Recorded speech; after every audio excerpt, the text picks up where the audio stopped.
మంచిర్యాల జిల్లా హాజీపూర్ మండలం ముల్కల గ్రామ శివారులోని గోదావరి తీరంలో గనులు భూగర్భ శాఖ ఆధ్వర్యంలో ఏర్పాటు చేసిన ఇసుక రీచ్ ను శనివారం ఎమ్మెల్యే కుకిరాల ప్రేమసాగరరావు ప్రారంభించారు. స్థానిక నాయకులు అధికారులతో కలిసి టెంకాయలు కొట్టి ఇసుక రీచ్ ని ప్రారంభించిన అనంతరం మన ఇసుక వాహనాన్ని జెండా ఊపి ఇసుక రవాణా ప్రారంభించారు. ఈ సందర్భంగా ఎమ్మెల్యే ప్రేమసాగరరావు మాట్లాడుతూ ఎల్లంపల్లి ప్రాజెక్టు బ్యాక్ వాటర్ కారణంగా గతంలో గోదావరి నుంచి ఇసుక రవాణాకి నిత్యం ఆటంకాలు జరిగేవని, ఇప్పుడు ఒక ఇబ్బందులు ఉండవని, ఈ క్రమంలో ఇసుక ట్రాక్టర్ యజమానులంతా సమన్వయంతో ఇసుక రవాణా చేసుకోవాలని అన్నారు. నియోజకవర్గ ప్రజల ఇండ్ల నిర్మాణాలు అవసరాలు తీర్చాకే ఇతర ప్రాంతాలకు ఇసుక రవాణా విషయంలో నిర్ణయం తీసుకోవాలని అధికారులకి సూచించారు. నిర్మాణ రంగమంతా కూడా సవ్యంగా సాగాలని, దళారుల ప్రమేయం లేకుండా ఇసుక పాలసీ నిబంధనలకి అనుగుణంగా కలెక్టర్ సహకారంతో ఇసుక రీచ్ ప్రారంభించడం జరిగిందన్నారు. ఇసుక రీచ్ వ్యవహారం అంతా కూడా మైనింగ్ శాఖ ఆన్లైన్ ద్వారా చేపడుతుందని, ఉదయం నుంచి రాత్రి 7 గంటల వరకు రీచ్ నిర్వహణ సాగాలన్నారు. ఇక ఆన్లైన్ లో ఉండే డిపాజిట్ రుసుముతో ఇసుక రీచ్ నిర్వహణ, గ్రామాభివృద్ధి జరుగుతుందన్నారు. నాణ్యతతో కూడిన ఇసుక తక్కువ ధరలో లభిస్తుండగా మంచిర్యాల నియోజకవర్గ ప్రజలకి సేవలో ఉన్న ముల్కల్ల ఇసుక రీచ్ ని సద్వినియోగం చేసుకోవాలని తెలిపారు.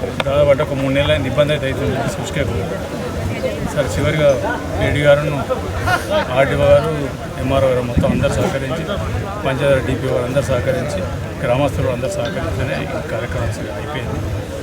అందరికీ చెప్పేది ఒకటే, ట్రాక్టర్ సోదరులు అందరికీ మీరు ఏ రకమైన తేడా చేసినా కూడా ఇప్పుడు 25,000 ఫైన్ ఎట్లా ఉంది, ట్రాక్టర్ పర్మనెంట్గా సీజ్ చేస్తారు. మళ్ళీ సీజన్ అయిపోయాక ట్రాక్టర్ అది మాత్రం మీరు ఎక్కడ అడ్డ రేట్లు ఏవైతే మీరు ఫిక్స్ చేసినా ఆ రేట్లకు ఇవ్వండి. ఆ రేట్లకు ఫిక్స్ చేసినప్పుడు మీ ట్రాక్టర్ కిరాయి, డీజిల్ పైసలు, లోడింగ్ పైసలు అన్నీ కలిపి చేసాను.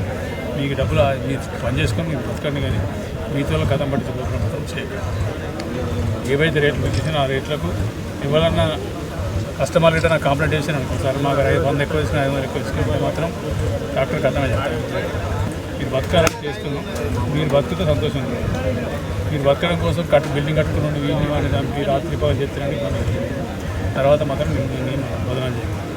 మీరు న్యాయంగా చేసుకొని మీకు ఏ రకమైన సమస్యలు లేకుండా మేము పడుతుంది. కానీ ఎక్కడైనా అటెండ్ చేస్తే అంతకన్నా భయం. ఇంకొక తీసే ఉసుకే శ్రీనివాస గార్డెన్ దాటి కానీ, ఇందారం చివరి దాటి కానీ, అటు తాళ్ళపేట దాటి కానీ ఈ మా నియోజకవర్గం వేసుకొని మా నియోజకవర్గం మా అయినాక అప్పుడు చూద్దాం. మేము తర్వాత ఆడ బెల్లంపల్లి తీసుకున్నాం, చెన్నూరులో తీసుకున్నాం. ఇక ఆలయ అక్కడ పెట్టుకోమని మాత్రమే బెల్లంపల్లి వేసుకొని చెన్నూరు ఉన్నది. చెన్నూరు 3-4 ఉన్నాయి, చెన్నూరు చేసుకోమని చెప్పండి. మా నియోజకవర్గం తీసుకోవాలి. మా వాళ్ళకి కావాల్సి ఫస్ట్ మా వాళ్ళకి మిగిలిన తర్వాత అప్పుడు మిగులుతాయి. అప్పటి వరకు ఒక్కది బౌండరీ దాటిన మేము మాత్రం